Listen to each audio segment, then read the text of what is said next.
আসসালামু আলাইকুম। আশা করি আপনারা সবাই ভালো আছেন। আর আপনাদের ভালোবাসা পেয়ে আমি আসলেই মুগ্ধ। আমি আপনাদের কাছে শুকরিয়া আদায় করতেছি এবং অনেক, অনেক দোয়া ও প্রার্থনা আপনাদের জন্য যে এভাবে যদি আপনারা ভালোবেসে থাকেন আমাকে, আমি আসলেই আল্লাহ তাআলার কাছে আপনাদের জন্য দোয়া রাখব। আল্লাহ আপনাদেরকে হেদায়েত দিক এবং সৎ কাজে সবসময় অনুগ্রহ করুক। আমিন।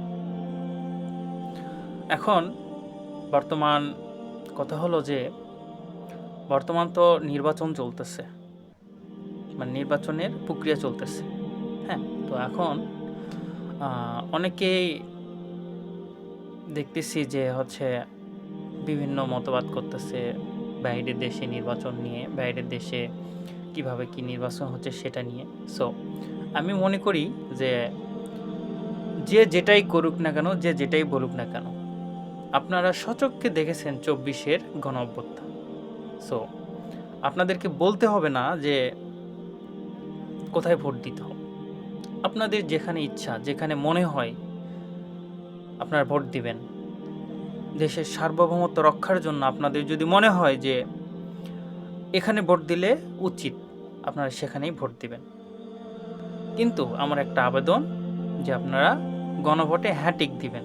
অনেকেই আছে যে না টিক দিচ্ছে। হ্যাঁ, এটা আমি দেখলাম ইয়েতে আপনার প্রবাস যারা করতেছে, নির্বাচন হচ্ছে সেখানে অনেক কয়টাই দেখলাম যে নাতে দিচ্ছে প্লাস অন্য একটাতে দিচ্ছে। সো আপনারা যেটাতেই দেন না কেন, আমার একটা অনুরোধ বা আমার একটা আপনাদের কাছে পাওয়া থাকবে, সেটা হচ্ছে যে গণভোটে হ্যাঁ দিবেন, হ্যাঁতে টিক চিহ্ন দিবেন। হ্যাঁ, তাহলে কি হবে?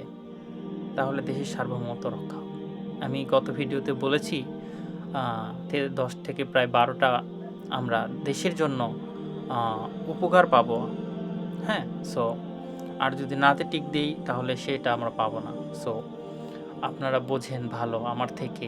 সো আমি আশা করব আমি সবসময় যে আপনারা সঠিকটাই বেছে নেবেন।